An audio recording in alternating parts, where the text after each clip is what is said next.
은혜로우신 아버지 감사합니다. 오늘도 우리를 사랑하셔서 훈련의 양소로 인도하시고 그리스도인과 자아 같이 나눌 수 있도록 은혜 주셔서 감사합니다. 오늘 이 시간을 통해서 우리 자아가 뭔지를 정확하게 이해하고 깨닫는 시간 될 수 있도록 성령님 도와주옵소서. 시종을 맡겨오며 예수님의 이름으로 감사하며 기도합나이다. 아멘.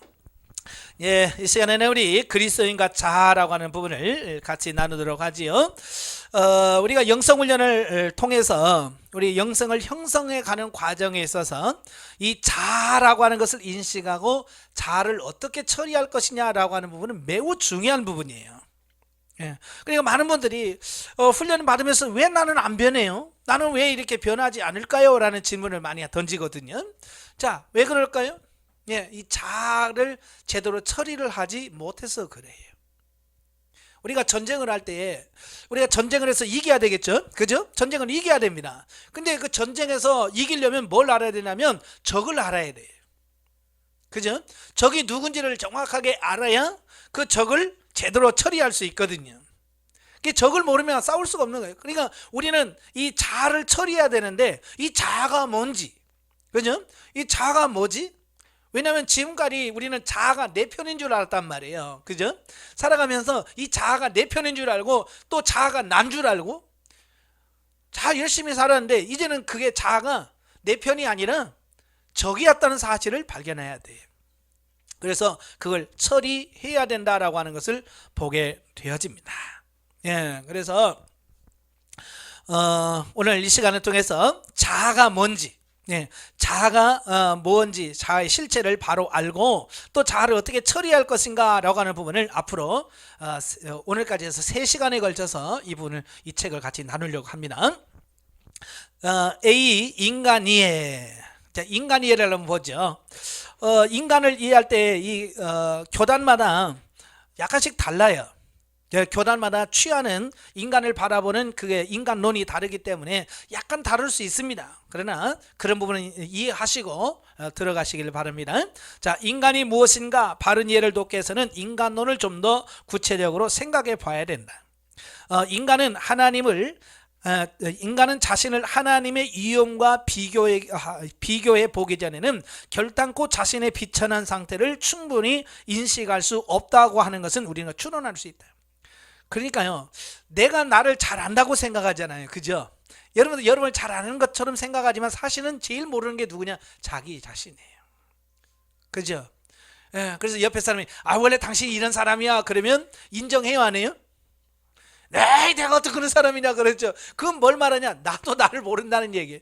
옆 사람이 보는 것만큼도 나를, 내 자신을 모른다는 거예요. 그런데 문제는 뭐냐? 스스로가 다 나를 제일 잘한다라고 생각한다라고 하는 게 이게 문제란 말이에요. 그래서 신앞에선 단독자라는 말은 토마스 아퀴나스가 한 말이거든요. 그러니까 하나님 앞에서 1대1로 단독 1대1로 서보지 않고는 나 자신을 제대로 알 수가 없다는 얘기예요. 예. 그러니까 내가 누구지? 라고 내가 아무리 나를 연구해도 내가 나를 알 수 있는 게 아니에요. 왜? 내가 아는 것은 한계예요. 또 옆 사람이 보는 것도 한계고, 하나님 앞에 서봐야, 하나님이 1대1로 서봐야 진짜 내 모습이 이런 거구나 라고 깨닫는 거예요. 그러므로 우리는 다양한 인간론의 학설들을 종합해서 이해하면서 성경이 말하고 있는 영성적인 인간이 무엇인지를 살펴보아야 한다. 자, 영성적 인간론이란 일반 조직신학적인 인간 이해의 기초에서 구속사적 영성론을 적용하여 인간을 이해하는 이론을 말하는데, 자, 성경은 인간의 구조에 대해서 다음과 같이 말씀하고 있다. 몸은 죽여도 영혼은 능히 죽이지 못하는 자들을 두려워하지 말고 오직 몸과 영혼을 능히 지옥에 멸하시는 자를 두려워하라. 마태복음 10장 28절. 또 그리스도께서 너희 안에 계시면 몸은 죄로 인하여 죽은 것이나 영은 의로 인하여 산 것이니라. 로마서 8장 10절. 또 너희 온 영과 혼과 몸이 우리 주 예수 그리스도의 강림하실 때에 흠없이 보존되기를 원하노라. 데살로니가전서 5장 23절. 하나님의 말씀은 살았고 운동력이 있어 좌우의 날새는 어떤 것보다도 예리하여 혼과 영과 및 관절과 골수를 찔러 쪼개기까지 하며. 히브리서 4장 12절. 자, 이렇게 성경에서 인간에 대해서 이렇게 다양하게 말씀을 하고 있다는 얘기예요.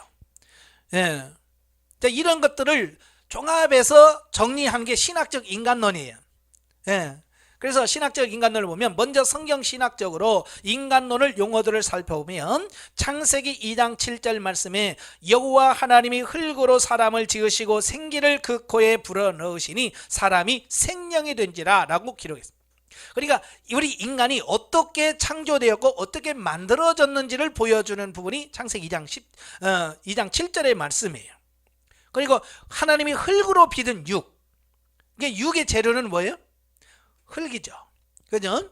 예, 흙과 그 흙으로 우리 육체를 만드셔서 몸을 만드시고 그 코에다가 뭘로 불어넣으셨어요? 생기를 불어넣어서 생기가 르하라는 말이에요. 우리가 잘 아는 것처럼 르하는 공기, 바람, 호흡 뭐 이런 말이 있지만 르하는 영을 우리가 가리키거든요. 그러니까 흙으로 만든 육체에다가 하나님의 영을 불어넣으시니까 살아있는 생명이 된지라. 그래서 생명, 레페시 하야, 이게 살아있는 생명체, 살아있는 존재. 자, 이렇게 말씀. 그러니까 영이 들어가야 사람이 사람 되는 거예요. 그죠? 하나님이 흙으로 빚어놨어도 그게 사람이 아니잖아요. 그죠? 코에다가 생기가 들어가야, 영이 들어가야 사람이 비로소 살아있는 삶이 되어지는 거예요. 그래서 우리가 영이 떠나면 어떻게 돼요? 죽지요. 영이 떠나면 죽어요. 지금 여러분이 지금 살아서 지금 여기 와서 교육을 받는다는 얘기는 뭐예요? 지금 여러분의 영이 여러분 안에 지금 있다는 얘기죠. 그러나 오늘 밤에도 영이 떠나면 여러분은 내일 저 못 만나요. 저도 여러분 못 만나고요. 예? 그러니까 우리 사람의 진짜 중요한 건 뭐냐? 영이란 말이에요. 예. 자, 그리고 구속함을 받는 성도들의 이전 상태와 비교해서 말하거나 또 성도 자신을 묘사하거나 성도들에게 성결한 삶을 권면하면서 신약에서 다양한 인간론적인 용어를 쓰고 있어요. 예, 그러니까 고린도서 7장 34절이면 몸과 영, 고린도서 7장 20절은 육과 영, 데살로니가전서 5장 23절 영과 혼과 몸, 고린도서 4장 16절이면 겉사람, 에베소 3장 16절 속사람, 또 에베소 4장 22절 24절이면 옛사람과 새사람, 골로새 3장 9절 10절은 옛사람 새사람. 아니 이 인간 사람을 가리키면서 왜 이렇게 다양한 표현이 있을까요? 이게 머리 아프게 그냥 인간 이런 이제 한 사람 이거 하나만 썼으면 얼마나 좋겠어요. 근데 성경에 보면요 이게 뭐 다양하게 인간을 표현하는 말이 너무 다양한 거예요. 그러니까 혼란스럽죠. 자, 이걸 그래서 신학자들이 이걸 종합한 거예요. 예, 종합해서 우리 교단에서 인간론은 이렇다라고 주장하는 것입니다. 그 중에 첫 번째가 이론론입니다. 이론론. 자, 이론론은 뭐냐? 성경에서 영, 혼, 몸 등의 다양한 인간론적 표현이 쓰였을 때는 인간의 각 구성 요소를 가리키는 것으로 보지 않고 다만 다양한 수사학적 표현을 빌려서 통전적 혹은 인간 전인적 인격을 지칭하는 것으로 보아야 한다는 입장이에요. 그러니까 이론론을 주장한 사람은 뭐냐면 성경에 영, 혼, 몸, 새사람, 겉사람 다 있지만 그게 그냥 표현일 뿐이다. 다양한 표현일 뿐이고 그냥 인간 하나, 인간은 하나로 봐야지 여기서 뭐 구조로 여기서 뭐 영, 혼, 몸 이렇게 따로 볼 것이 아니다라고 주장하는 것이 이론론이에요. 자, 그러나 이 이론론을 주장을 들어보면 뭐가 또 흠이 있어요. 그게 뭐냐면 성경은 분명히 영, 몸, 육과 영, 뭐 혹은 영혼과 육체, 혼과 육, 마음과 육신 이렇게 서로 다양한 말들이 나오는데 이걸 뭘로 그러면 이걸 어떻게 해석해야 되는가? 이걸 어떻게 봐야 되지? 라고 하는 부분에서는 해결할 방법이 없는 거예요. 그냥 표현일 뿐이야 라고 말하면 이해가 돼요?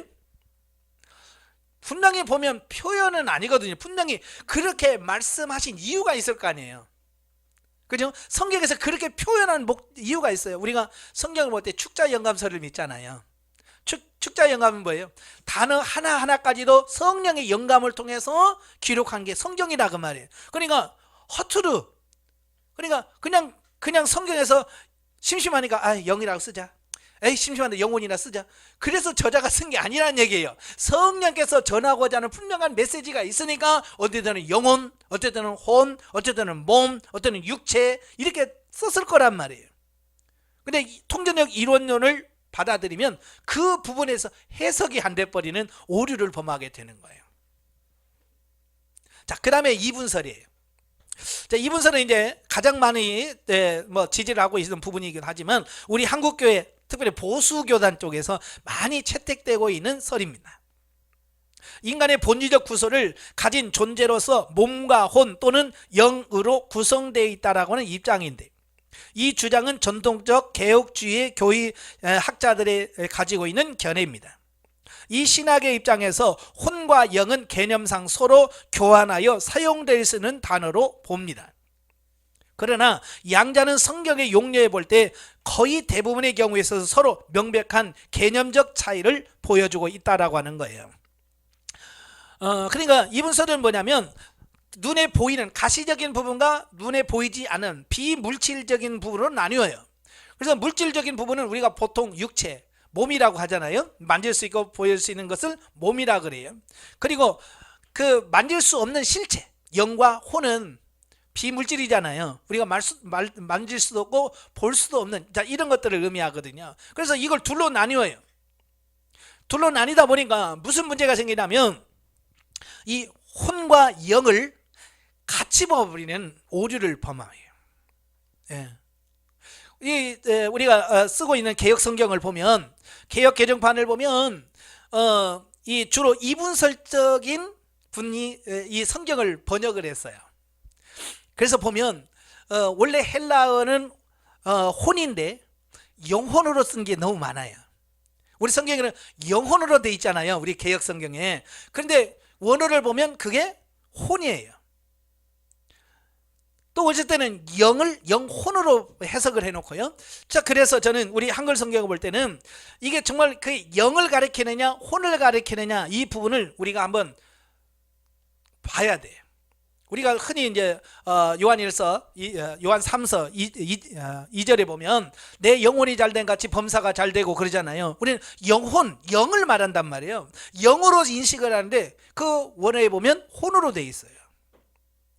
그러니까 원어로 보면 내 혼이 잘된 같이 범사가 잘되고 이렇게 돼 있단 말이에요. 그럼 여러분들에게 그 혼이라고 이야기하면 그때부터 그냥 벙 쪄요. 우리는 진짜 영으로 생각하면서 영이 잘 돼야 된다고 했는데 원어로 보면 혼이 잘된 같이. 또 베드로전서에 보면 뭐예요?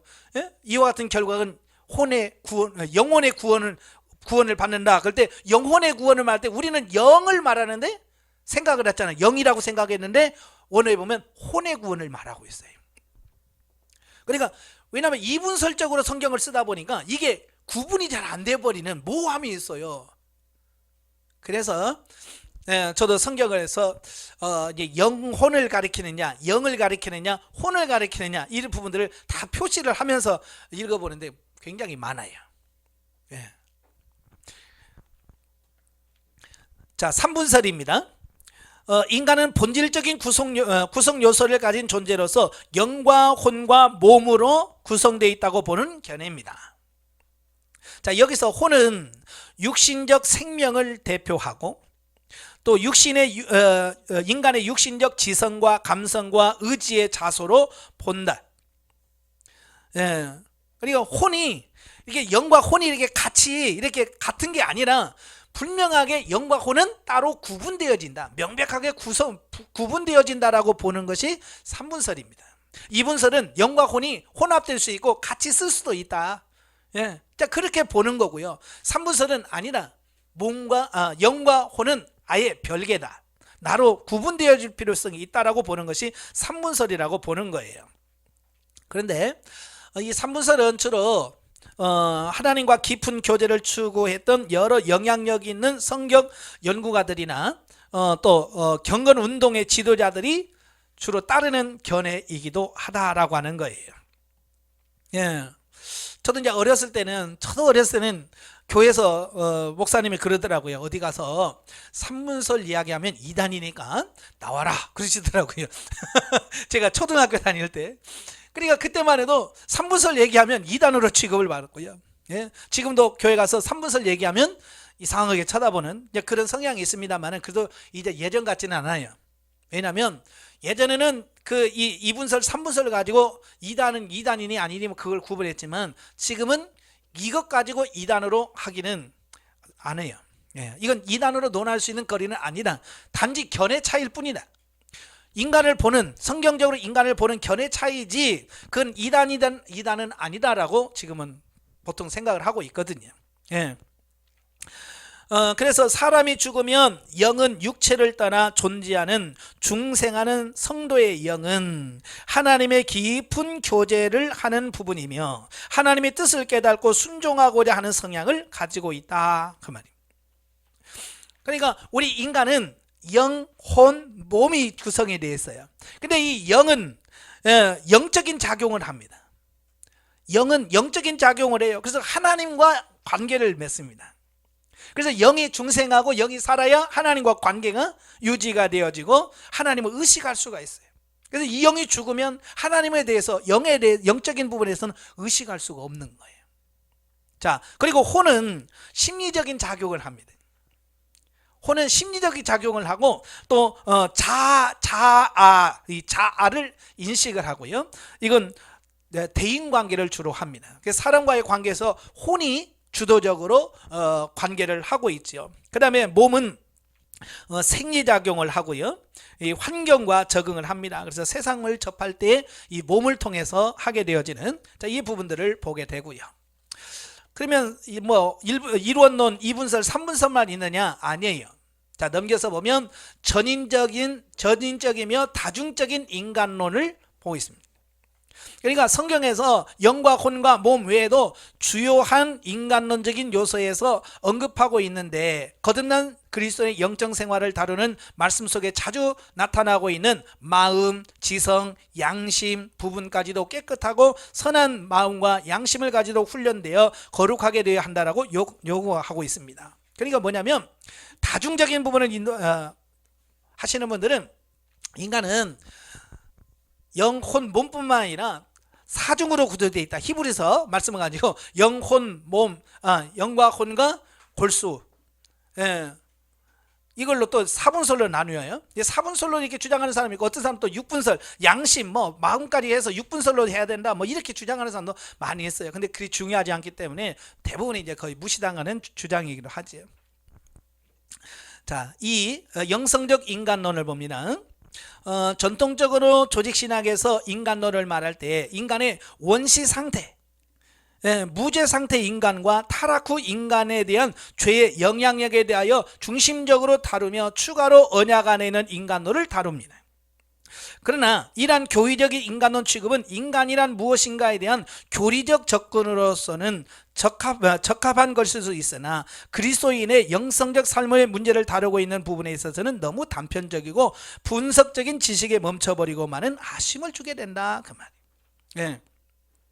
그래서 우리가 이 인간론을 이해할 때 어떻게 이해해야 되느냐? 첫째, 삼위일체 하나님의 구속사 안에서 인간론을 이해해야 된다. 자, 이걸 말씀하고 있어요. 그러니까 그리스도인의 영성이 형성되는 거룩한 생활은 인간론적인 용어들과 직접적인 관계가 있다는 거예요. 그러니까 신약성경에서 영성적 인간론에 대하여 체계적으로 말하지는 않지만 그러나 아래의 용어들, 인간론적 용어들은 서로 대조해서 병행적으로 나타나 보이고 있음을 살펴보면 영성적 인간론에 대한 중요한 내용들을 찾아볼 수 있다. 자, 우리가 잘 아는 영으로는 원이로되 육신이 약하도다 라고 하는 말씀이 있죠. 마태복음 26장 41절, 마가복음 14장 38절. 또 몸은 죄로 인하여 죽은 것이나 영은 의로 인하여 산 것이나, 로마서 8장 10절. 또 시집가지 않은 자와 처녀는 몸과 영을 다 거룩하게 하려 하되, 고린도서 9장 34절. 우리의 겉사람은 후패하나 우리의 속은 날로 새롭도다, 고린도후서 4장 16절. 너희의 온 영과 혼과 몸이 우리 주 예수 그리스도 강림하실 때에 하나님의 말씀은 예리하여 혼과 영과 및 관절과 골수를 찔러 쪼개느니라, 히브리서 4장 12절. 우리의 육체의 아버지가 우리를 징계하여도 공경하거든 하물며 모든 영의 아버지께 더욱 복종하여 살게 하지 않겠느냐, 히브리서 12장 9절. 자, 이와 같은 많은 구절들이 있어요. 자, 여기서 말하는 영, 또 속사람, 몸, 육체, 겉사람, 이렇게 함께 전인으로서의 한 개인을 구성하는 것이면서도 의도적으로 구별시켜 쓰고 있는 경우가 많다는 사실을 인정해야 한다. 그러니까 성경은 이렇게 다양하게 표현을 써서 한단 말이에요. 왜? 이유가 있단 말이에요. 그러니까 인간은 육신을 가진 존재이면서 또 혼을 가진 존재요. 또 영을 가진 존재가 인간이네. 그러니까 몸만 인간이라고 하지도 않고 혼만 인간이라고 하지 않고 또 영만 인간이라고 하지 않는단 말이에요. 그러니까 사람이란 몸을 가지고 있고 몸이 존재하면서 혼을 가지고 있고 또 영을 가진 존재다. 이게 인간이다 라고 말씀할 수 있는 거예요. 그러니까 이런 걸 모르면 구속사가 잘 이해가 잘 안 됩니다. 성경이 잘 이해가 안 돼요. 성경만이 완전한 계시다. 신학적으로 아직 이해가 좀 부족해서 그렇지 성경에서는 분명히 이분설과 3분설과 2분설을 말씀하고 있기 때문에 종합해서 이해해야 되고 뿐만 아니라 둘 다 믿어야 되는 것은 당연한 것은 성경은 완전한 성경의 영감으로 기록된 하나님의 계시이기 때문이다. 그러니까 이분설도 성경을 근거로 주장하고요, 3분설도 성경을 근거로 해서 하는 거예요. 그러니까 둘 중에 뭐가 맞고 뭐가 틀리다라고 한쪽으로 치우치기보다는 이 둘 다 이해하고 수용할 수 있는 어떤 이런 부분이 필요하다 그 얘기죠.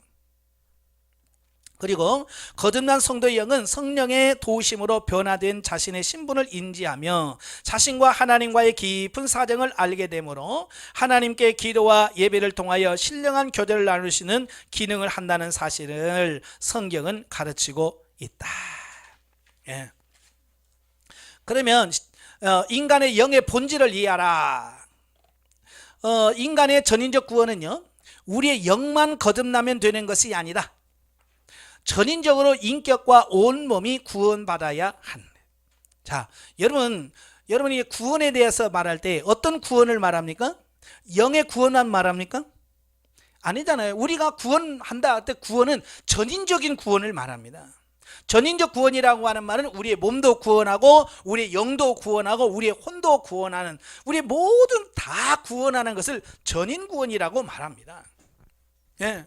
그런데 인간이 성령으로 거듭나면 그 순간부터 새 사람이 되지만 아직도 육신적인 기존 성품과 지식과 습관과 언행은 여전히 옛사람으로 남아있다. 그죠? 내가 예수 그리스도를 믿었어요. 거듭났습니다. 거듭나서 내가 하나님의 자녀가 됐지만 영은 새로워졌는데 이 육은 어때요? 옛사람 그대로 있는 거예요. 생각도 그대로, 보는 것도 그대로, 행동하는 것도 그대로, 기질도 그대로 갖고 있다 그 말이에요. 그러니까 이제 뭐예요? 옛사람과 새사람, 새로 변화되어지고 거듭난 영, 이 두 사람이 우리 안에 생겨나게 되는 거예요. 예, 그러므로 다음 성구들에서 전인적인 구원이 필요함을 역설하고 있습니다. 로마서 12장 1절 2절에 보면 너희 몸을 하나님이 기뻐하시는 거룩한 산제사로 드리라. 이는 너희가 드릴 영적 내변이라 라고 말씀하고 있습니다. 여기서 그냥 영혼 구원만 문제라면 그냥 너 예수 잘 믿고 영혼만 구원받아 라고 말한, 근데 사도 바울은 그렇게 말하지 않아요. 너희 몸을 하나님이 기뻐하시는 거룩한 산제사로 드리라. 예, 몸까지 드리라는 겁니다. 또 에베소 4장 22절 24절에 보면 구습을 쫓는 옛사람을 벗어버리고 오직 심령으로 새롭게 되어 하나님을 따라 의와 진리의 거룩함으로 지음을 받은 새 사람을 입으라 라고 말하고 있어요. 자, 이렇게 성경은 전인을 말하고 있고요, 전인 구원을 말씀하고 있다는 것을 기억하십시오. 그래서 이제 앞으로 여러분 영의 구원이 있고요, 혼의 구원이 있고요, 몸의 구원이 있습니다. 우리는 그냥 교회에서는 일반적으로 구원받아라. 그런데 교회에서 말하는 구원은 뭘 말하는 거예요? 예, 영혼이 거듭나서 중생에서 죽어서 천국 가는 것만 생각을 합니다. 그러니까 뭐가 없냐, 이 몸의 구원이라니 혼의 구원이 안 따라주는 거야. 이 몸의 구원과 혼의 구원이 있어야 뭐가 이루어지냐면 성화가 이루어지는 거예요. 변화된 삶이 나오는 거예요. 왜 우리 한국교회가 신앙생활 20년 30년 해도 변화가 안 되느냐 이거예요. 영혼 구원에만 초점을 맞추고 있기 때문에 그래요. 예, 물론 우리 영혼이 거듭나는 건 기본이에요. 영혼 구원만 돼갖고는 안 되고요, 영혼이 구원이 된 사람은 이제 혼의 구원이 일어나야 되고 그 다음에 몸의 구원이 이루어져야 돼요. 바로 그 혼의 구원을 아까 베드로전서 말씀, 또 요한 3서 2절 말씀, 이 혼이 잘된 같이 범사가 잘되고 그게 혼의 구원에 대한 말씀이에요. 그런데 목회자들마저도 그게 무슨 의미인지를 못 알아먹는 거예요. 이해가 안 되는 거예요. 그러니까 우리는 그걸 혼의 구원으로 인식을 안 하고 그냥 영혼의 구원으로 그냥 말해야 쉬워요. 예수 믿고 천국 갑시다, 천국 가서 만납시다, 그럼 편해버려. 그죠? 예, 그게 편해. 그런데 문제는 뭐냐, 그 말을 듣고는 성도들이 변화가 없어요. 왜? 그 말은 영에 대한 말씀이 아니고 혼에 대한 말씀이거든요. 물론 성경에서 혼의 구원은 이미 영의 구원을 전제로 한 거예요. 예. 그래서 영의 구원이 있어야 혼의 구원이 이루어지기 때문에, 혼의 구원은 영의 구원을 전제로 한 부분이기 때문에요. 다 같이 볼 수도 있어요. 그러니까 이걸 폭넓게 봐야 되고 깊게 봐야 되고 전체를 아울러서 볼 수 있는 눈이 있어야 돼요. 그래야 영적으로 바르게 지도할 수 있다는 얘기예요. 자, 3. 영성적 인간을 이해하라 그랬어요. 첫째, 창조시의 인간. 하나님이 우리 인간을 처음에 창조하실 때 인간은 창세기 1장 26절 28절 2장 7절에 보면 피조물 중 하나이면서, 인간은 피조물 중에 하나입니다. 하나님이 창조한 피조물 중에 하나예요. 그러면서 하나님의 형상대로 지음을 받아서 하나님과 인격적 교제를 가지는 존재였다. 예, 하나님이 만든 피조물 중에서 유일하게 인격적으로 하나님과 교제할 수 있는 피조물은 인간밖에 없어요. 왜요? 인간만 유일하게 하나님의 영을 분여받은 사람. 예. 다른 짐승에게는 하나님께서는 몸과 혼은 있지만 영을 주질 않았어요. 여러분, 뭐 개나 고양이가 사람하고 산다고 같이 예배드리고 기도하고 그래요? 개가 기도하는 거 봤어요? 나는 봤어요. 유튜브에 보면 그게 나오잖아요.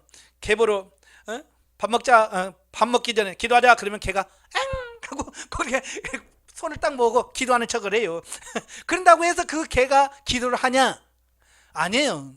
그냥 기도하는 폼 흉내만 내는 거예요. 왜? 그래야 얻어먹기 때문에.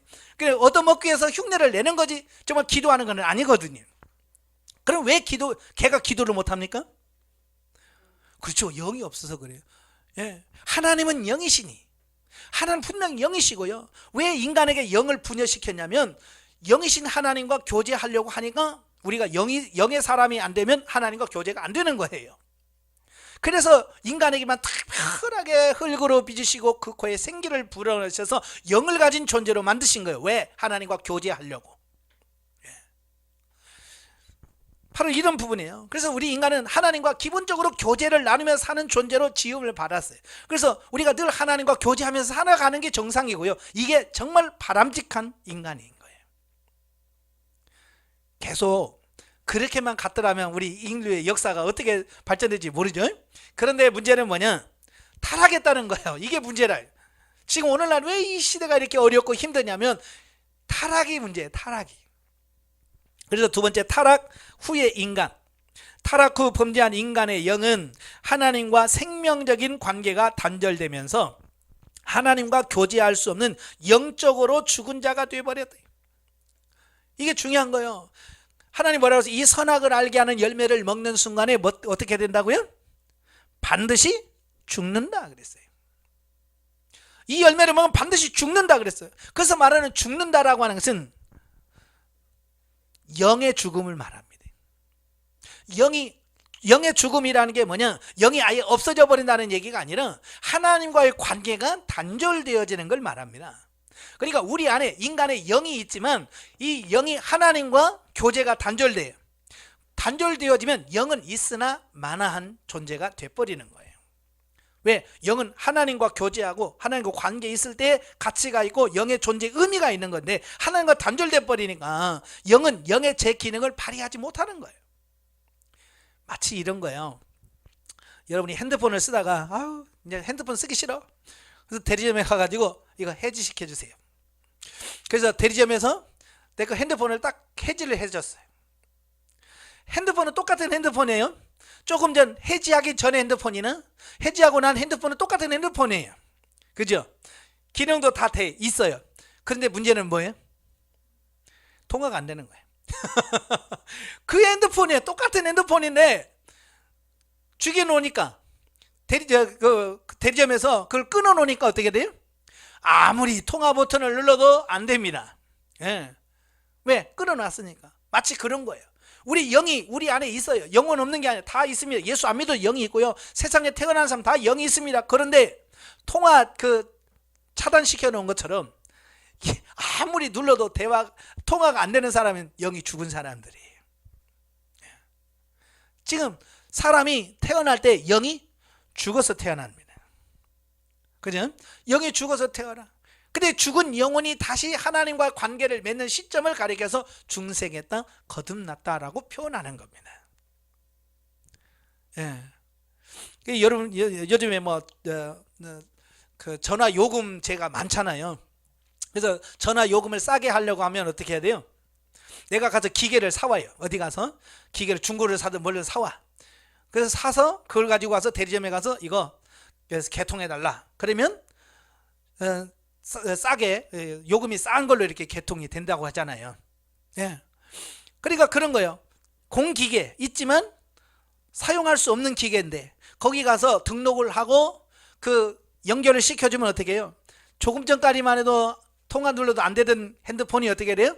개통과 동시에 띠링 축하합니다. 그러면서 문자가 오면서 이제 통화가 가능합니다. 그래서 이제 전화하면 전화 걸리고 문자 보내면 문자 가고 이렇게 되는 것처럼 우리가 죽어서 영이 죽은 상태로 태어나요. 그러다가 어느 날 성령의 역사로 영이 거듭나면 이제 하나님과 통화가 되기 시작하는 거예요. 교제가 시작되고 교통이 시작하는 겁니다. 자, 문제는 뭐냐면 이 죽은 상태로 있다 보니까 자아가 왜곡되어 삐뚤어지고 그 인생을 육체와 마음이 원하는 대로 살아가므로 사람들은 자아 중심의 인간이 되어 육체를 따라 사는 사람이 되어버렸대요. 그러니까 영이 죽어버리니까 영의 기능이 상실되니까요. 예? 이 마음과 이 혼과 육체가 이제 자기 마음대로 살아가는 사람으로 바뀌어져 버리는 거예요. 그래서 예수 안 믿는 사람은 뭐에 따라 살아요? 지가 하고 싶은 대로 사는 거예요. 예. 마음이 하고 싶은 대로, 몸이 따르는 대로 그냥 살아가는 거예요. 가고 싶으면 가고, 하고 싶으면 하고, 하기 싫으면 안 하는 거예요. 왜? 하나님과 관계가 전혀 없습니다. 그들은 주일날 관계 있어요? 주일날을 뭐라고 그래요? 공휴일. 쉬는 날이야. 그냥 공휴일이야. 우리는 주일날 하나님께 예배드리는 날이지만 그들은 영이 죽어있기 때문에 하나님과 아무런 하등의 관계가 없어. 그래서 주일날 등산 가도 양심의 가책도 없고 뭘 해도 양심의 가책이 없어. 왜? 영이 죽어서. 그런데 여러분은 어때요? 주일날 어디 놀러 가자 그러면 가요 안 가요? 안 가죠. 왜? 난 하나님과 교제해야 되니까, 하나님과 교통해야 되고 하나님께 예배드려야 되니까 못 갑니다. 어쩌다 한번 주일 빠지고 놀러 가면 어때요? 마음이 어때요? 편하지가 않지요. 굉장히 불편합니다. 왜? 하나님과 영의 관계가 있기 때문에 그래요. 영이 살아있는 사람은 그래요. 그래 영이 죽어있는 사람은 전혀 감각이 없어요. 그래서 창세기 6장 3절에 보면 이제 사람이 육체가 됐다는 말을 해요. 예. 근데 육체가 돼버렸다. 육체가 돼버렸다는 말은 무슨 말이냐면 바로 짐승까지 살았다. 짐승처럼 산다 그런 게요. 우리 인간은 영을 통해서 하나님과 교제하면서 하나님의 말씀을 받아서 살아야 되는데 이 영이 죽어버리니까 이 기능이 깨지니까 마치 짐승처럼 몸과 혼으로만 살아가는 거예요.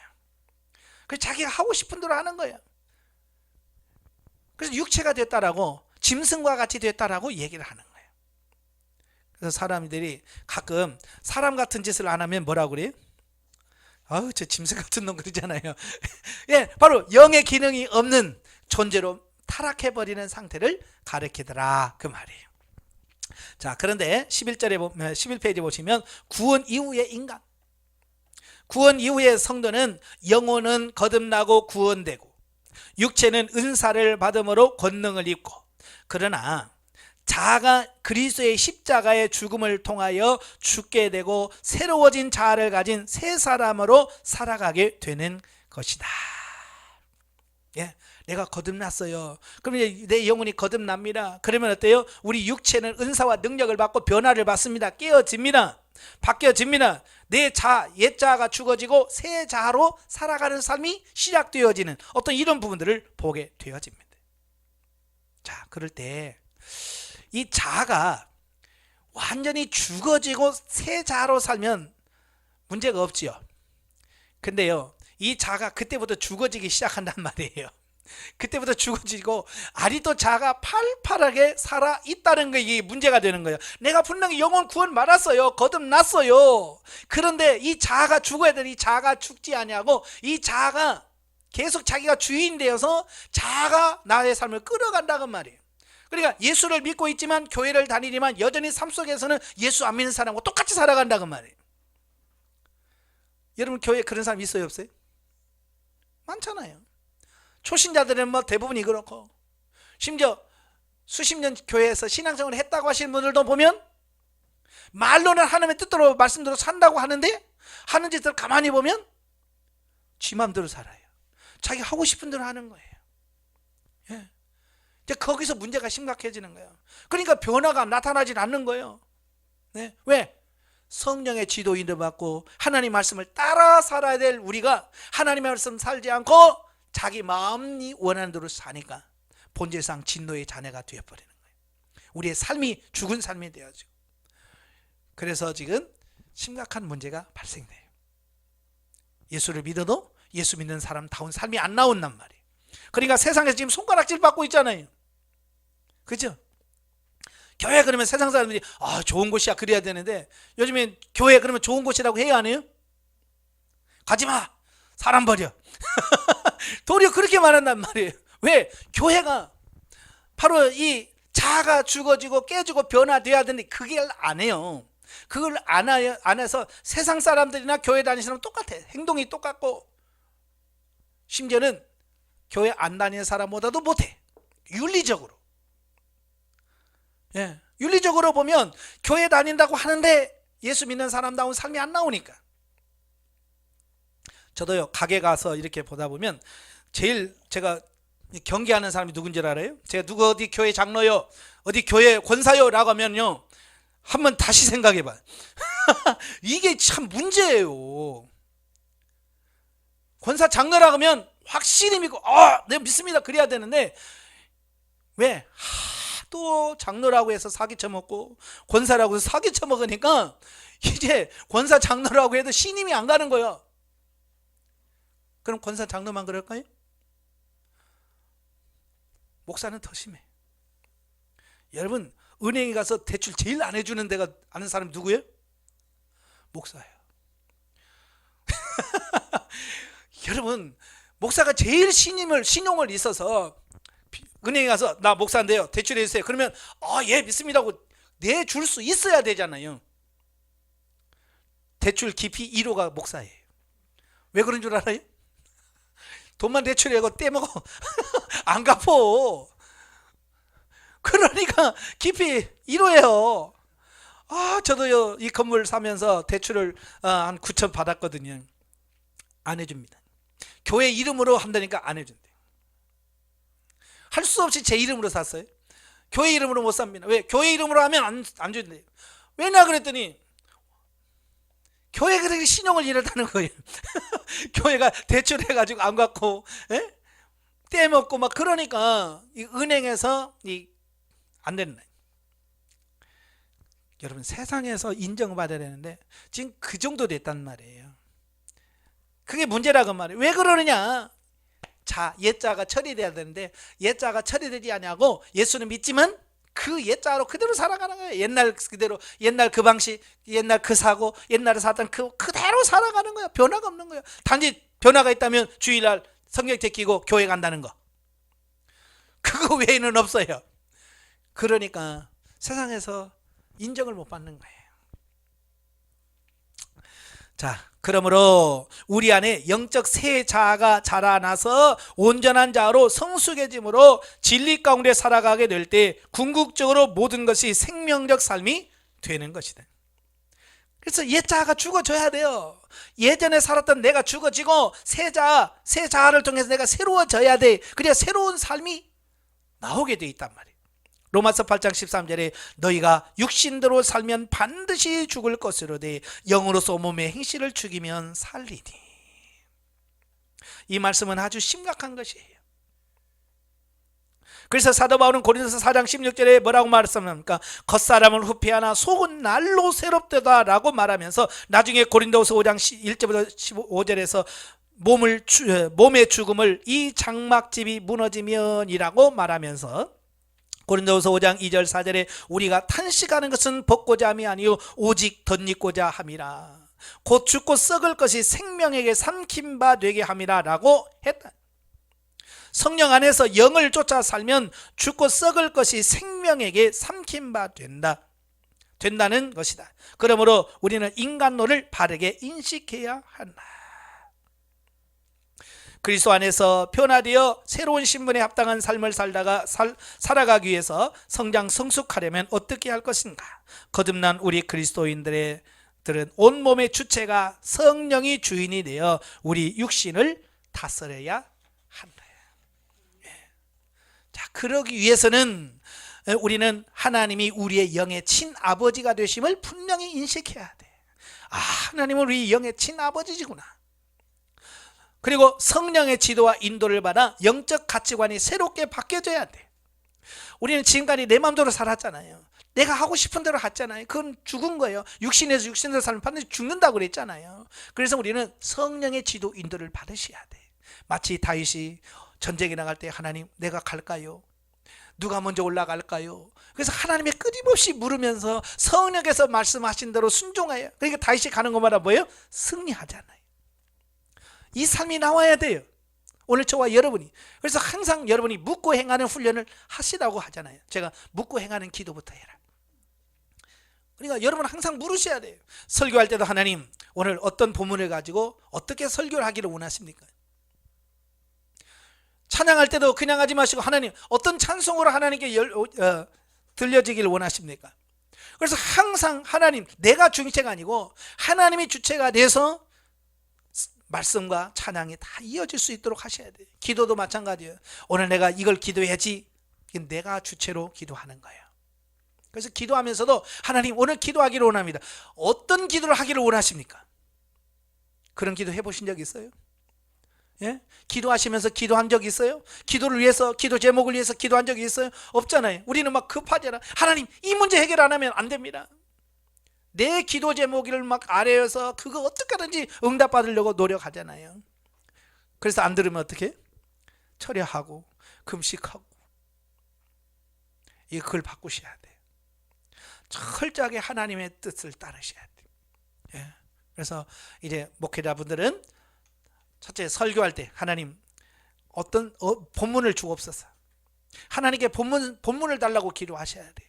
본문을 주신 다음에 그러면 이 본문을 통해서 뭘 말씀하기를 원하십니까? 이 본문을 통해서 이 성도들에게 어떤 말씀을 선포하기를 원하십니까? 내가 하고 싶은 이야기를 하는 게 아니에요. 설교는 내가 하고 싶은 얘기하면 그건 연설이지 설교가 아니에요. 설교는 뭐예요? 하나님의 말씀을, 하나님이 하시고자 하는 말씀을 내가 대신 전하는 게 이게 설교예요. 아무리 교리적으로 논리적으로 잘해도 하나님이 한 말씀이 아니라 내가 하고 싶은 얘기하면 이게 설교가 아닌 거예요. 연설한 거예요. 연설을 하니까 성도들이 은혜를 못 받는 거예요. 기가 막힌데 은혜가 안 돼. 여러분 국회의원들이나 이런 사람 연설하면 어때요? 그 사람은 타고났잖아요. 말 이거 기가 막히게 잘합니다. 그런데 그 국회의원 연설하는 데 가서 아이고 오늘 은혜 많이 받았습니다. 그래요? 그래요 안 그래요? 안 그래요. 거기는 그게 없어. 아이고 연설 잘한다 그러지. 아이고 은혜 받았습니다. 안 그래요. 근데 설교는 내가 버벅대고 내가 뭘 안 해도 잘못해도 하나님의 말씀만 선포하면 성도들이 울면서 은혜 받았습니다 라고 말한다는 거예요.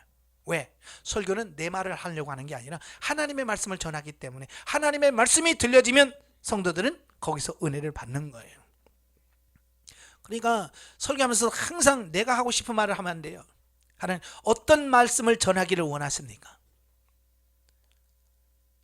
꼭 인도 받으셔야 돼요. 아시겠죠? 그 다음에 우리 안에서 속사람은 우리 영을 말합니다. 속사람이 주체가 되어 하나님의 뜻을 쫓아 성령의 인도하심에 따라 순종하며 살아갈 때 영은 성장하고 그 삶은 생명으로 열매를 맺는 삶이 되어 성숙해지는 신앙을 통하여 하나님께 영광 돌리는 삶이 되는 것이다. 그러니까 지금까지 우리가 육체가 주인 돼서 육체를 따라 살았다면 이제 내 영이 주체가 돼서 속사람이 주체가 돼서 하나님을 섬기는 사람으로 바뀌게 되는 거예요. 그래서 영성적 인간론을 한마디로 말한다면 변화된 신분에 맞는 삶을 합당하게 살아가는 것이다. 그러나 성경에서 새로워진 신자의 신분을 여러 가지로 다양하게 비유적으로 표현하고 있다. 먼저 그리스도의 신분은 예수님과의 신분과 비교해보자. 예수님은 하나님의 독생자요, 우리는 하나님의 양자요. 예수님은 만왕의 왕이신데 우리도 왕이다. 또 예수님은 참 성전이고 우리 몸은 하나님의 성전 또는 신령한 집이다. 또 예수님은 대제사장인데 비해서 우리는 제사장이다. 예수님은 우리의 신랑이며 우리는 신부.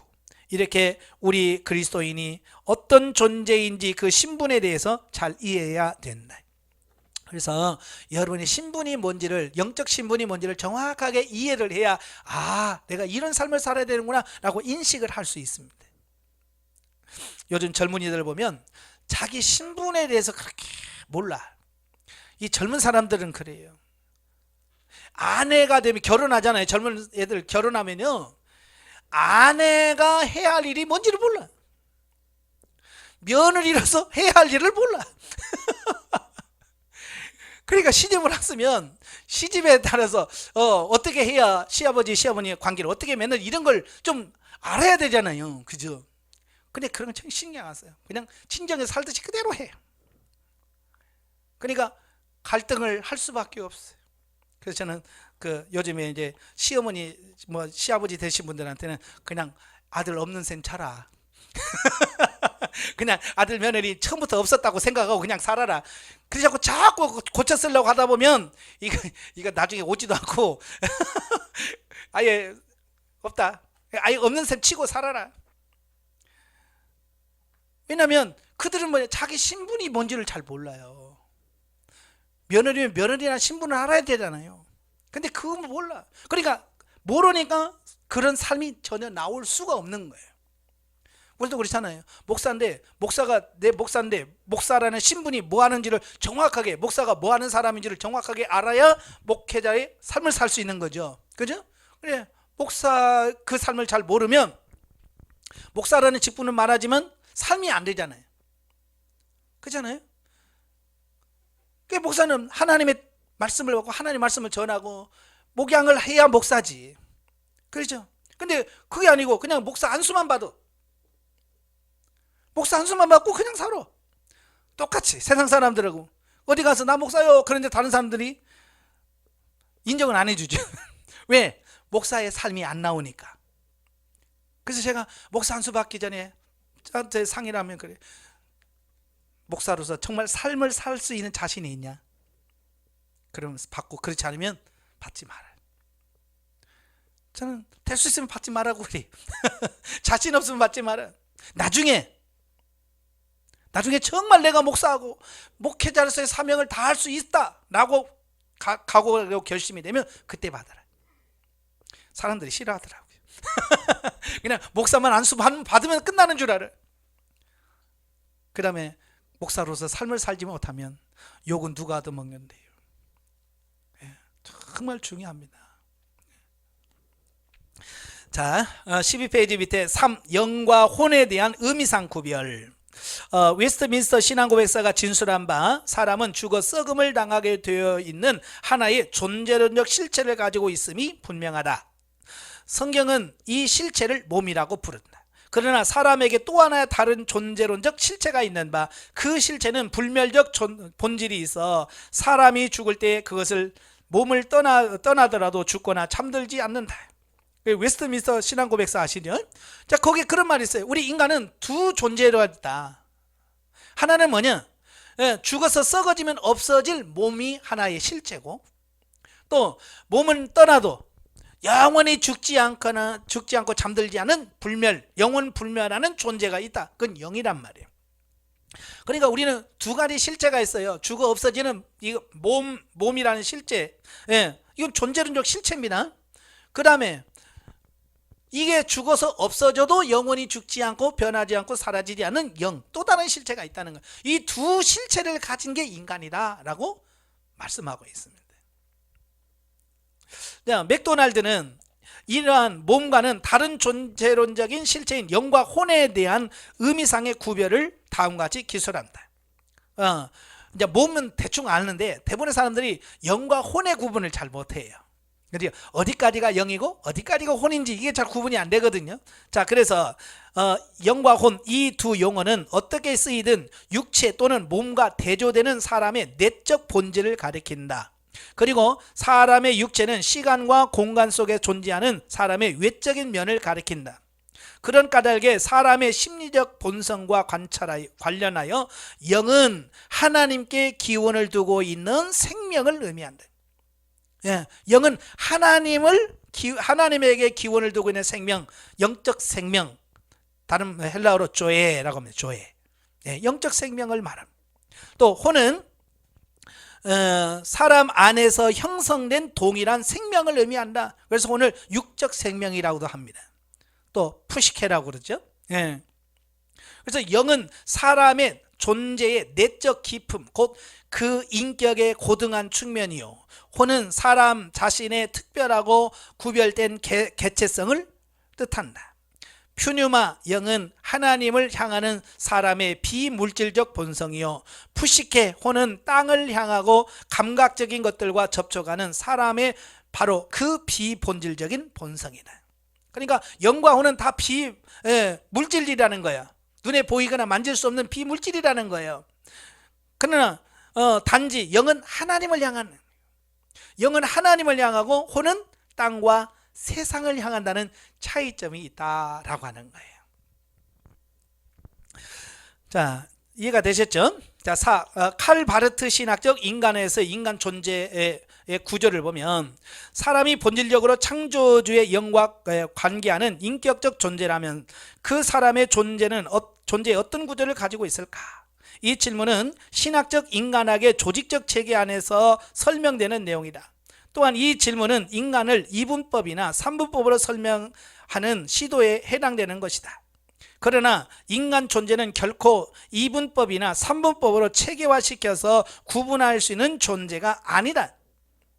그러니까 바르트는요, 이분설이나 삼분설은 인간의 구조를 설명할 수는 있어도 인간 실제로 구분할 수는 없다라고 하는 거예요. 인간 실제로 알 수 있는 것은 아니다. 그냥 인간의 구조가 이렇게 됐을 거다라고 하는 것만 이해할 수 있다는 거예요. 여기서 인간의 구조를 생각하는 이유는 인간이 하나님 창조주와 관계할 때 불가피하게 대두되는 질문 때문인데, 인간이 창조주의 영과 과연 어떤 구조로 만나느냐 하는 것이다. 그래서 인간의 존재 구조에 대한 체계적인 해답이 필요할 뿐이다. 여기서 나름대로 해답을 주는 신학은 칼 바르트의 신학이라고 할 수 있다. 바르트는 이 문제를 그의 주저인 교회학 2권에서 다루고 있다. 사실 바르트가 인간의 구조는 오직 참된 인간인 예수 그리스도에게서 찾으려고 했던 신학적 시도는 확실히 정당하다라고 믿어진다. 창조주가 피조물의 형태로 오신 예수 그리스도야말로 우리가 인간의 참다운 본질과 구조를 알 수 있는 유일한 잣대가 되기 때문이다. 칼 바르트의 신학의 특징이 뭐냐면 모든 것을 예수 그리스도를 통해서 풀려고 하는 이런 시도예요. 모든 원인과 답을 예수 그리스도 안에서 찾는 거예요. 그래서 바르트의 특이한 점은 인간의 참된 실제성은 인간인 스스로 규정하는 데 있는 것이 아니라 오직 예수 그리스도를 통해서 제대로 알 수 있다라고 본 것이다 라고 하는 거예요. 그는 오직 기독론에서 인간학이 나올 수 있다고 본다. 예수가 누구인가에 대한 기독론에서 인간이 과연 누구인가라고 하는 인간의 이해를 전개시키는데, 그는 예수의 영과 육의 문제를 먼저 생각합니다. 이때 여기서 말하는 혼은 세레로, 육을 레이브로, 정신 또는 영을 가이스트로 사용을 합니다. 그러나 신약 성경에서 유감스럽게 예수의 영과 육에 대하여 자세히 언급하고 있지 않다. 그럼에도 불구하고 예수를 통일된 전인, 즉 육적인 영 혹은 영적인 육을 간주한다는 데 바르트는 주목하고 있습니다. 자, 바르트가 예수님을 육적인 영 혹은 영적인 육으로 간주하는 이유가 뭘까? 성경에서 예수에 대하여 묘사하고 있는 부분이 많지만 육적인 것과 영적인 것이 서로 대립하거나 육적인 것으로 영적인 것이 독립해 있는 금욕적인 면을 찾을 수가 없다는 거예요. 자, 이게 무슨 말이냐면 바르트가 발견한 게 뭐냐면 우리 인간은 영과 육의 갈등이 심하다는 거예요. 여러분, 영과 육의 갈등이 있어요, 없어요? 심각하죠. 우리 인간은요, 영과 육의 갈등 때문에 고민하고요, 그것 때문에 괴로워하고 있어요. 근데 예수님은 그런 게 없다는 거예요. 영과 육의 대립이나 어떤 분쟁이 나타나지 않는다는 거예요. 바르트가 그걸 본 거예요. 예수에게서 육적인 것과 영적인 것이 아름답게 조화된 인간의 모습을 보게 되는데, 이것은 성령의 충만함으로 영적인 것과 육적인 것이 마치 상위 질서와 하위 질서, 지배와 봉사, 명령과 순종, 이끈과 따라옴의 관계처럼 존재한다는 거예요. 그러니까 예수님은 이런 영과 육이 아주 조화롭게 이게 잘 간더라 그 말이에요. 예수는 하나님의 아들과 말씀이며 성령이 예수에게서 기인하고 성령의 충만함으로 그가 실존할 수 있었다. 그래서 그는, 예수님이죠, 영과 육이 의미 있게 조화된 전인인 것이다. 그래서 예수님이 육신을 가지고 있지만 죄가 없으신 이유가 바로 여기서 나와요. 바르트는 여기서 예수를 이렇게 영과 육이 조화된 참 인간이면서 동시에 하나님 자신으로 전제하면서 일반적인 인간의 구조에 대해서 관계적 유추로 설명을 합니다. 그러니까 예수님이 이렇게 사셨다면 우리도 그렇게 살 수 있는 거 아니냐, 여기서 출발하는 거예요. 그죠? 예수님 못 사셨다면, 예수님 그렇게 못 사셨다면, 봐라, 예수님도 못 살아서 우리도 못 살아, 이렇게 결론이 내려질 수 있잖아요. 근데 예수님이 사셨단 말이에요. 예수님이 이렇게 사셨어. 그러니까 예수님이 이렇게 사셨다면 우리도 이렇게 살 수 있다. 예수님이 그렇게 거룩하게 사셨다면 우리도 그렇게 거룩하게 살 수 있고, 예수님이 100% 하나님 말씀에 순종하며 살았다면 우리도 그렇게 순종하며 살 수 있다. 이걸 관계적 유추라고 하는 거예요. 즉 일반인에게도 일반적인 인간도 정신에 의하여 이런 존재가 될 수 있다는 것이다. 바르트는 정신이고 성령이라는 말과 동일하게 사용됩니다. 이 철학자들은 이 성령이란 말을 잘 안 쓰려고 그래요. 그래서 이 성령 대신에 정신이란 말로 쓰는 경우가 많아요. 인간이 정신을 가지고 있는 것이 아니라 정신이 인간을 가지는 것이다. 즉 인간은 하나님의 영으로 인하여 주체 혹은 하나의 물질적인 유기체 형태와 생명, 즉 육의 혼이다. 바르트가 여기서 혼과 육이라는 두 개의 요소를 말했는데, 이 두 개의 요소는 엄격히 구분하지만 나눌 수는 없다는 것이다. 그러니까 구분은 하지만 분리는 할 수 없다는 얘기예요. 자, 예수가 성령 충만으로 인하여 혼과 육이 아름답게 조화되는 바와 같이 인간도 오직 성령으로 말미암아 혼과 육의 존재로 사는 것이다. 인간 예수 경우처럼 아름답게 조화된 혼과 육의 전체성은 성령의 작용과 그 성령의 임재로 말미암아 일반 인간의 경우도 혼, 육의 존재가 된다. 이로 여기서 말미암아라는 말은 벌써 정신이 하나님, 즉 예수님의 신성에 속한 것이지 인간 존재에 속한 것이 아니라는 것을 말하고 있다. 성령, 즉 정신으로 인하여 하나님과 인간이 관계할 수 있으며, 이 정신은 인간의 자원에 속한 것이 아니라 하나님의 신성에 속한 것이다. 인간은 다만 자신의 육의 혼이라는 존재 구조로 주어져 있다. 본질적으로 유기체적으로 존재하면서 성령을 받고 그 받은 생명을 소유하는 신체의 혼으로서 살아가는 구조를 가진다. 인간은 육과 혼이라는 두 개의 요소를 가지고 있는 것이 아니라 혼에 속한 육, 또 육에서 떨어질 수 없는 혼으로 살아간다는 것이에요. 혼이 육과 떨어지면 더 이상 혼이 아니고, 또 육이 혼에 속하지 않으면 더 이상 육이 아닌 것이다. 인간이 육의 혼이라면 그것은 그의 혼이 육에 속한 것이 아니라 반대로 그의 육이 혼에 속해 있다고 말할 수 있다. 즉 육의 혼으로서 인간은 땅에 살면서 동시에 하나님과 영적인 관계를 위한 존재 구조를 가지고 있는 것이다. 육의 혼으로서 인간은 그 자체만 가지고는 사실상 아무런 의미가 없다. 예.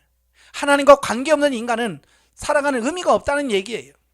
그것은 단순히 하나의 실체로 존재하는 양식에 불과하다라고 할 수 있다.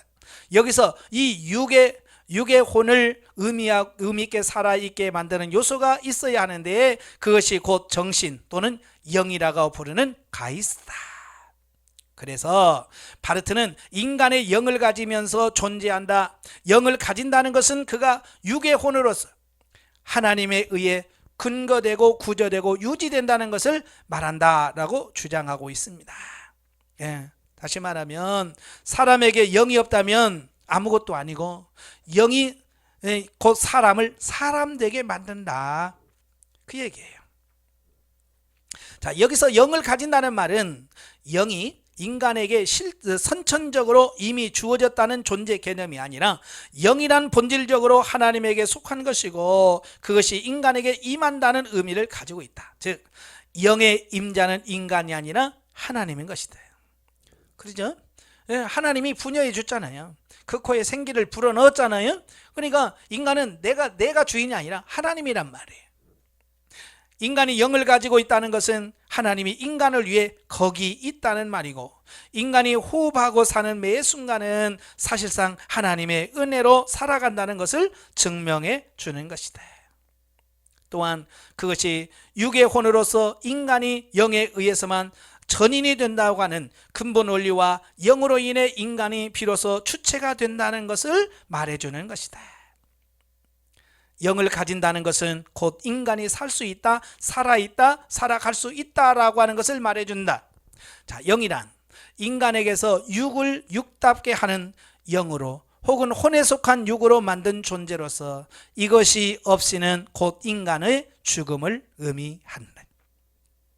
영은 불멸하지만 인간은 죽는 존재이다. 인간이 사는 것은 곧 영으로 인하여 사는 것이다. 영은 하나님의 창조적 행위로서 인간의 혼을 생으로 일깨우지만 그렇다고 혼과 동일시될 수는 없다. 예. 그러니까 인간은 영이 인간의 가치를 결정하는 거예요. 쉬운 예로 이런 거예요. 내가 살아서 비행기를 타면 좌석에 앉아서 가요. 근데 여행 가서 죽으면 어디로 타요? 화물칸으로 가는 거예요.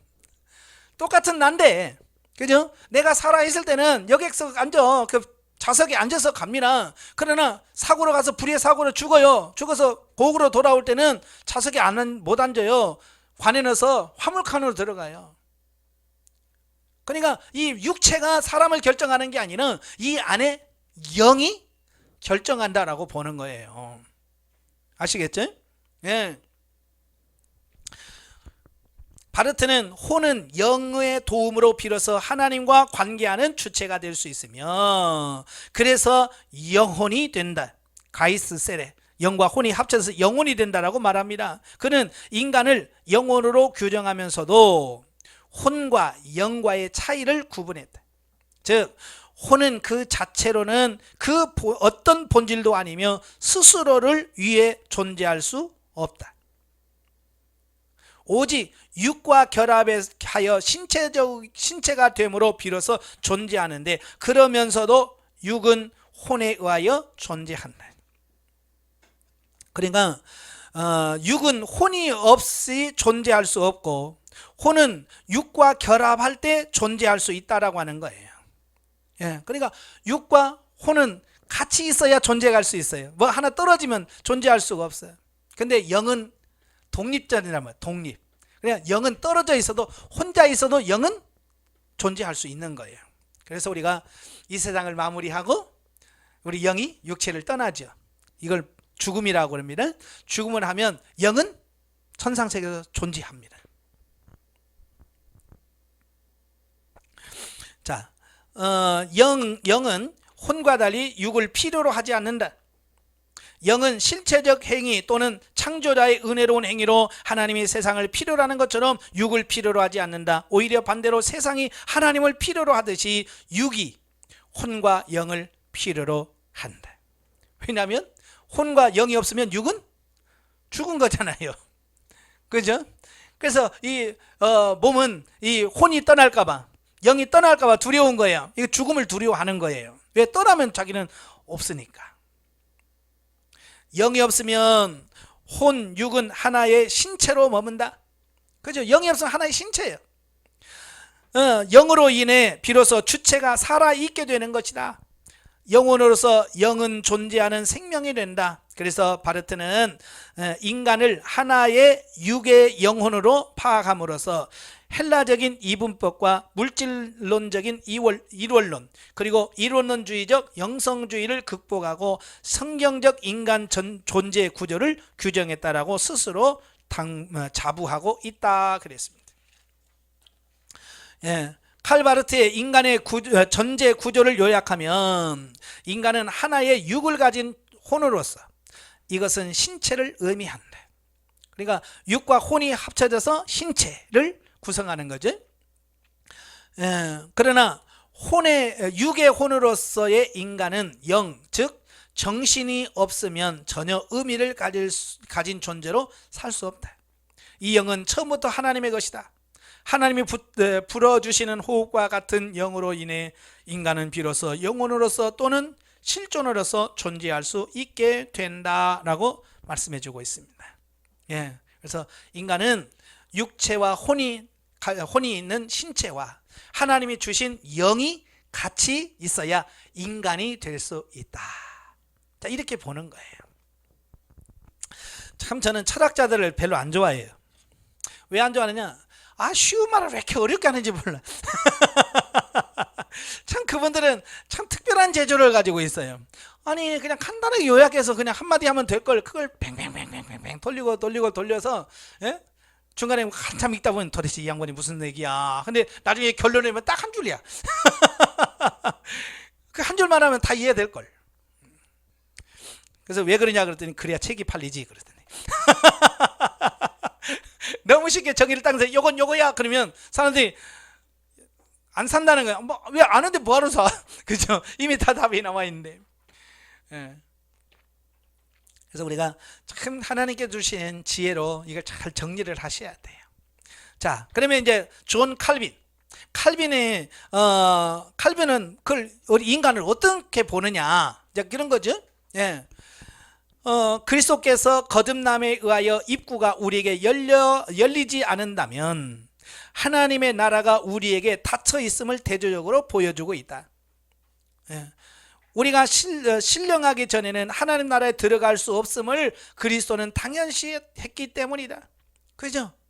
예, 니고데모에게 뭐라고 그래? 거듭나지 아니하고는 하나님의 나라를 결코 갈 수 없다. 하나님 볼 수가 없다라고 말씀합니다. 예. 그러나 우리는 모태로부터 육에 대한 것 외에는 아무것도 가지고 온 적이 없다. 그러므로 우리는 나면서부터 하늘의 생명을 박탈당한 죽음의 노예가 된 채 하나님의 나라에서 추방당한 상태에 있음을 알 수 있다.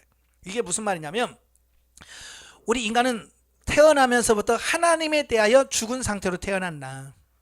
영은 있지만 하나님과 관계하지 못하는 존재. 이걸 영이 죽었다라고 표현한다고 그랬죠. 예, 공장에서 핸드폰 만들 때에 그때부터 통화되는 건 아니잖아요. 그죠? 예, 모든 기능이 다 있어.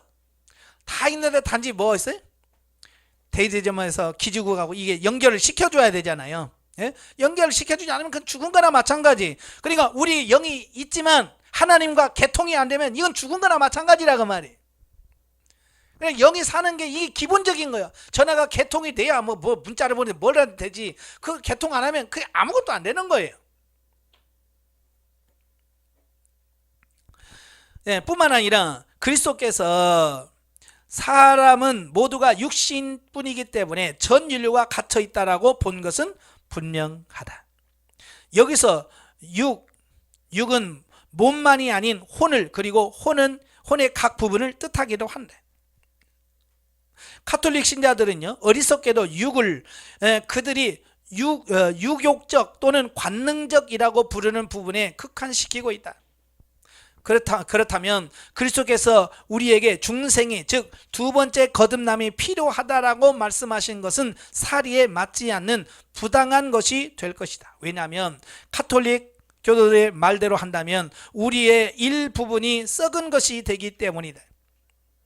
그러나 육이 건전한 것에 비교하여 부패한 것을 대조시킨 것처럼 성령에 대조시키는 말로 쓰였다면, 그리고 곧은 것에 대한 굽은 것을, 거룩한 것에 대한 더러운 것을, 순결한 것에 비추어 오염된 것을 대조하는 것이라면 우리는 인간의 본성 전체가 한마디로 정죄되어 있음을 결론지을 수 있을 것이다. 그러니까 카톨릭이 이 칼빈이 주장한 게 뭐야? 전적 부패, 전적 타락이란 말이에요. 그러니까 우리 인간은 일부만 타락하고 부패한 게 아니라 인간 전체가 다 선을 행할 수 있는 능력 자체가 없다. 예, 전적인 부패요, 전적 타락에 대한 말씀을 합니다. 근데 카톨릭은 그렇지 않아요. 부분적 타락을 얘기하는 거야. 그러니까 인간을 대충 고치면 쓸 수 있는 존재로 카톨릭은 인식을 하는 거야. 근데 칼빈은 아니다. 일부 고쳐서 될 부분이 아니야. 완전히 우리는 갈아엎어야 된다. 예? 전적 무능하다. 하나님에 대해 선을 행할 수 있는 능력이 아무것도 없다. 이걸 주장하고 있습니다.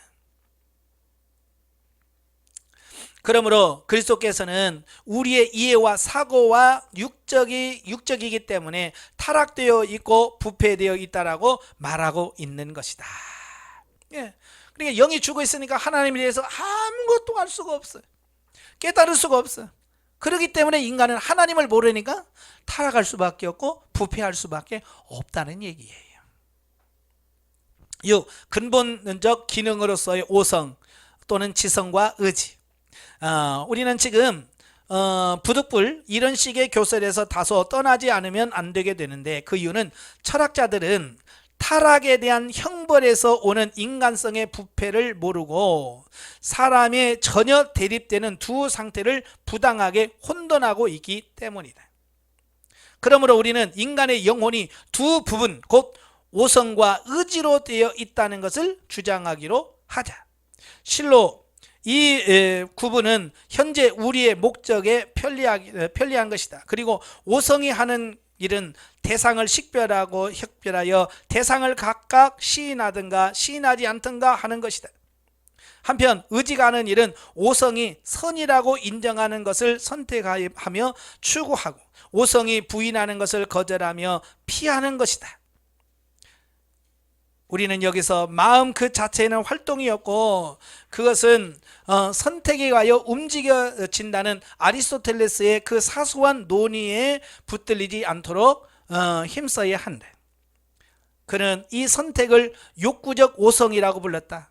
무익한 문제에 말려들지 않기 위해서 우리는 오성은 말하자면 영혼의 지도자요, 지배자이며, 의지는 오성의 명령을 항상 유의하며 자신의 욕망에서 오성의 판단을 받을 준비가 되어 있다는 것을 아는 것으로 만족하자.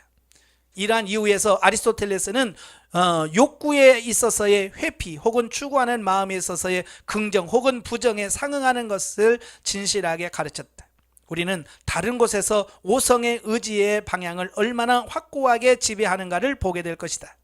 여기서는 다만 이 두 기능 중 하나, 어느 하나에도 관계가 없는 힘이 영혼 안에는 없다는 것을 말하고 있을 뿐이다.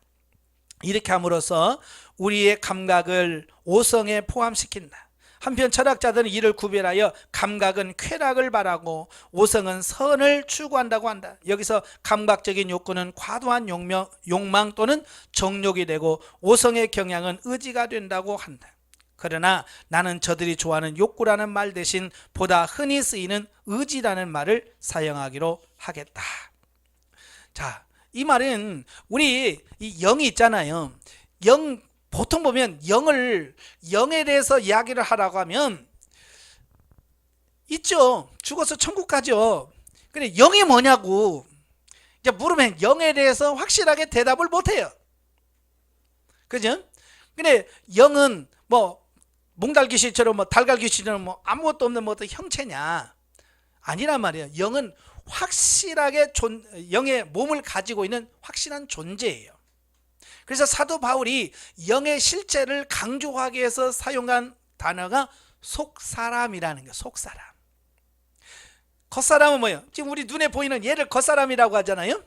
얘가 다 보고 듣고 말하고 이 겉사람이 다 하잖아요. 그죠? 얘가 완전한 독립체로서 삶을 살아가는 것처럼 영도 역시 똑같은 속사람.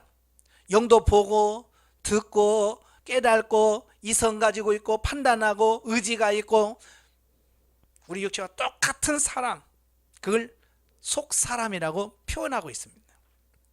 예.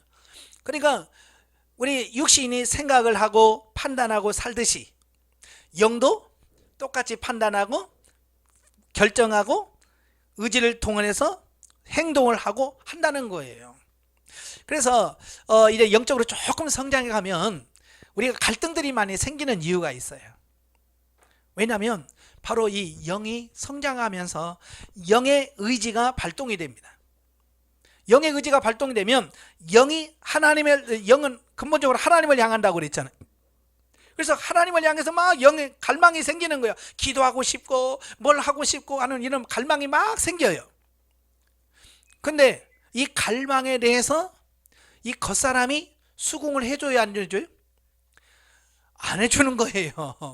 아마 여러분 오늘 밤에 오늘 밤에 내가 철야기도 한번 해야지. 영이 막 오늘 밤에 철야기도 해야지. 그러면 겉사람이 어떻게 합니까? 겉사람이 어떻게 해요? 도와줘요? 갑자기 열이 납니다. 갑자기 막 열을 내게 해요. 그래서 도무지 기도를 못 가게 만들어. 막 겉사람이 어떻게든 못 가려고 막 졸리기도 하고 피곤하게 만들고. 그래서 오늘 철야기도 해야 돼. 평상시 잠이 안 오는데 내가 오늘 철야기도 가야지. 그러면 졸려. 왜냐? 이 겉사람이 이 속사람에 대해서 순종하지 않아요. 근본적으로 그렇단 말이에요. 그러니까 이 기도하려고 하는 영과 쉬고 싶은 육과 이게 막 싸우는 거예요. 이 갈등이 나는 거예요. 그래서 영적 갈등이 생기는 거예요. 그래서 영성훈련 받으면서 이런 갈등이 일어났을 때 그건 좋은 거다. 영이 성장하면서 나타나는 현상이다. 그래서 영이 성장하고 있다는 뜻이다라고 얘기해요. 그래서 제가 비유를 들어서 설명하죠. 자, 여러분 애를 낳아서 애기들 중에 언제가 제일 착합니까?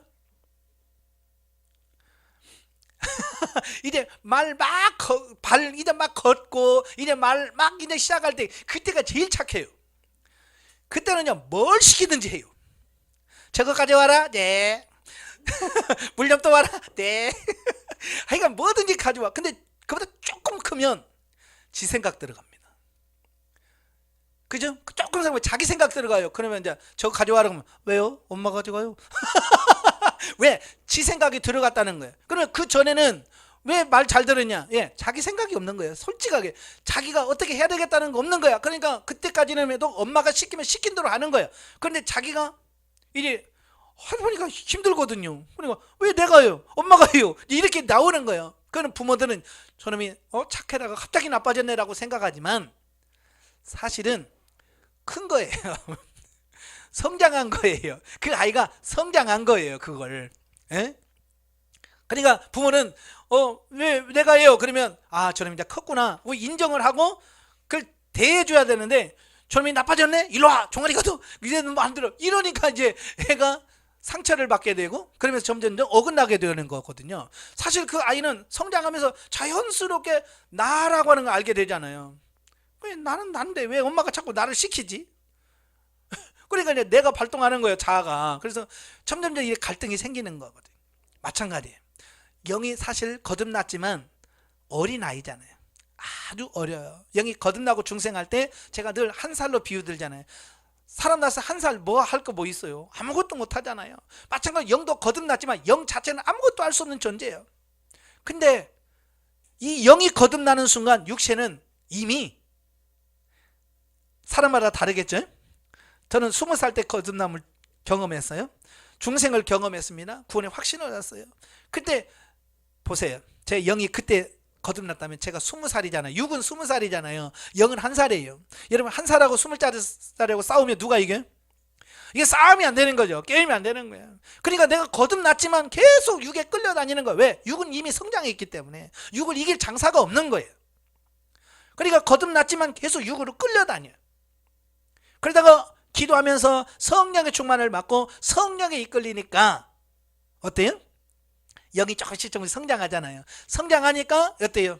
이제 육이 조금씩 영이 성장한 만큼 그 영을 따라 순종해지는 삶이 되어지는 거예요. 아까 칼바르스가 말하려고 했던 게 그런 거예요. 예수님은 완전히 성령에 붙들려 있었어요. 출생할 때부터 성령으로 잉태했어요. 이게 모든 게 성령 충만으로 한 거야. 그러니까 예수님은 성령이 충만하니까 육이 나 못하겠는데 안 해요. 다 해주는 겁니다. 그래도 마지막 때 십자가 질 때는 육이 그러잖아요. 아, 이거 지기 싫다 나도. 그러잖아요. 예수님도 마지막 십자가 지기 전에는 이건 죽음이라는 앞에서 너무 힘든 거예요. 그래서 하나님 앞에 이 잔을 내게서 옮기시옵소서. 그러나 나의 원대로 마옵시고 아버지 뜻대로 되기를 원합니다 라고 자아가 분명히 뜻이 있었어요. 죽기 싫은 자아가 있었어요. 육적 자아가 있습니다. 그런데 그걸 기도하면서 친 거예요. 이걸 탁 치니까 어때요? 주의 뜻대로 되겠습니다. 가는 거예요. 근데 우리는 기도하면서도 여전히 내 뜻을 쳐내요? 못 쳐내요? 못 쳐내요. 실컷 기도해놓고 다시 그래도 육으로, 얘가 불쌍하네. 그래서 육으로 다시 가. 하나님의 뜻대로 말씀대로 살겠다라고 막 그렇게 해놓고 여전히 또 눈 뜨면 얘 육으로 사는 거예요. 지금 우리가 그러고 살고 있는 거예요. 육신 중심적인 삶을 살고 있는 거예요. 그래서 점점 하나님과 멀어지게 되고 더 갈등하게 되고 고민하게 되는 거예요. 그래서 영성은 영을 성장시켜서 늘 육신에게 져서 육신으로 살던 우리를 이제 육신이 영에 순종하는 사람으로 바뀌어가자는 거예요. 이게 영성훈련이에요. 아시겠죠? 그래서 영이 성장해야 돼요. 영이 성장해야 갑니다. 그러니까 사람으로 비유하면 아기 때는 전부 다 엄마 말만 듣잖아요. 그죠?